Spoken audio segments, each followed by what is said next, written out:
ইরানের নতুন সর্বোচ্চ নেতাকে নিয়ে ট্রাম্পের প্রতিক্রিয়া। ইরানের বিরুদ্ধে গুরুতর অভিযোগ আনল সৌদি। ইরানের নতুন সর্বোচ্চ নেতাকে সমর্থন জানালেন পুতিন। যুদ্ধ বন্ধে মধ্যপ্রাচ্য সফরে চীনের বিশেষ দূত।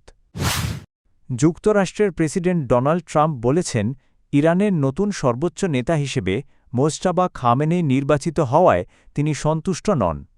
নিউ ইয়র্ক পোস্টকে দেওয়া এক সাক্ষাৎকারে ট্রাম্পে মন্তব্য করেন।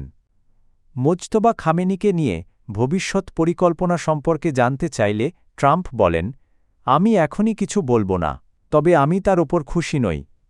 ইরানে মার্কিন স্থলসেনা মোতায়েনের সম্ভাবনা সম্পর্কে তিনি জানান বিষয়ে এখনও কোনো সিদ্ধান্ত নেওয়া হয়নি। এর আগে মার্কিন ইসরায়েলি বিমান হামলায় ইরানের সর্বোচ্চ নেতা আলী খামেনেই নিহত হওয়ার পর নতুন সর্বোচ্চ নেতা হিসেবে মোজতবা খামেনির নাম ঘোষণা করা হয়।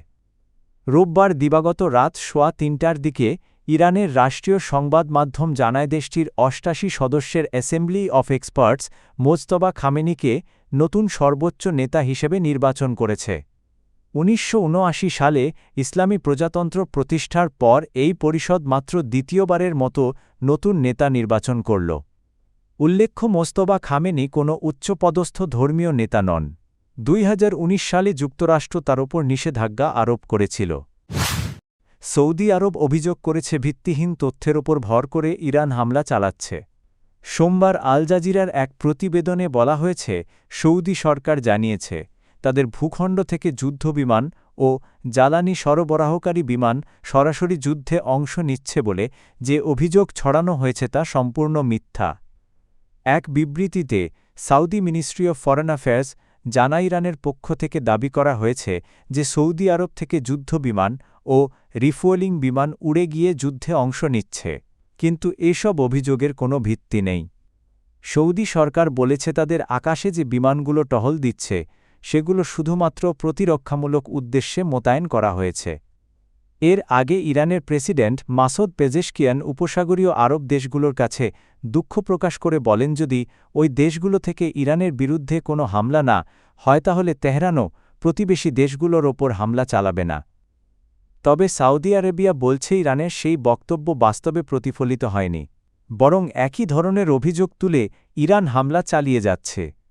সৌদি পররাষ্ট্র মন্ত্রণালয় আরও সতর্ক করে জানিয়েছে, ইরানের অব্যাহত হামলা মধ্যপ্রাচ্যের পরিস্থিতিকে আরও উত্তেজনাপূর্ণ করে তুলছে এবং এতে দুই দেশের সম্পর্ক গুরুতর প্রভাবের মুখে পড়তে পারে। রাশিয়ার প্রেসিডেন্ট ভ্লাদিমির পুতিন ইরানের নতুন সর্বোচ্চ নেতা মোজতবা খামেনেইকে অটল সমর্থনের প্রতিশ্রুতি দিয়েছেন। মোজতবা খামেনিকে পাঠানো এক বার্তায় পুতিন বলেন, রাশিয়া তেহরানের প্রতি তার দৃঢ় সমর্থন ও ইরানের জনগণের সঙ্গে সংহতি পুনর্ব্যক্ত করছে। তিনি আরও বলেন, রাশিয়া অতীতেও ইরানের নির্ভরযোগ্য অংশীদার ছিল এবং ভবিষ্যতেও সেই সম্পর্ক বজায় থাকবে। পুতিন উল্লেখ করেন, এমন এক সময়ে মোজতবা খামেনি এই দায়িত্ব গ্রহণ করেছেন যখন ইরান সশস্ত্র আগ্রাসনের মুখোমুখি। তাই এই পদে দায়িত্ব পালন করতে সাহস ও নিষ্ঠা প্রয়োজন। এর আগে যুক্তরাষ্ট্র ও ইসরায়েলের যৌথ বিমান হামলায় ইরানের সর্বোচ্চ নেতা আলী খামেনেই নিহত হওয়ার পর মোজতবা খামেনিকে নতুন সর্বোচ্চ নেতা হিসেবে ঘোষণা করা হয়। ৫৬ বছর বয়সী মোজতবা খামেনি ইরানের ইতিহাসে তৃতীয় সর্বোচ্চ নেতা। দেশটির প্রেসিডেন্ট মাসুদ পেজেশকিয়ান তার নিয়োগকে জাতীয় ঐক্য জোরদারের একটি গুরুত্বপূর্ণ পদক্ষেপ হিসেবে বর্ণনা করেছেন। এর আগে আলী খামেনি প্রায় ৩৭ বছর ধরে ইরানের সর্বোচ্চ নেতা হিসেবে দায়িত্ব পালন করেছিলেন। তার বয়স হয়েছিল ৮৬ বছর। মধ্যপ্রাচ্যে চলমান উত্তেজনা ও সংঘাত কমানোর আহ্বান জানিয়েছে চীন। চীনের বিশেষ দূত ঝাই জুন সৌদি আরবের পররাষ্ট্রমন্ত্রী ফায়সাল বিন ফারহান আল সাউদের সঙ্গে বৈঠকে এই আহ্বান জানান। সোমবার প্রকাশিত এক প্রতিবেদনে জানানো হয়, বৈঠকে ঝাই জুন বলেন, বর্তমান পরিস্থিতি নিয়ে চীন গভীরভাবে উদ্বিগ্ন। তিনি সব পক্ষকে অবিলম্বে সামরিক অভিযান বন্ধ করার আহ্বান জানান। তিনি বলেন, উত্তেজনা আরও বাড়তে না দিয়ে দ্রুত সামরিক কার্যক্রম বন্ধ করা জরুরি। এতে আঞ্চলিক দেশগুলোর জনগণের ক্ষতি কমানো সম্ভব হবে। চীনের এই বিশেষ দূত আরও বলেন উপসাগরীয় দেশগুলোর সার্বভৌমত্ব নিরাপত্তা ও আঞ্চলিক অখণ্ডতা অবশ্যই সম্মান করতে হবে।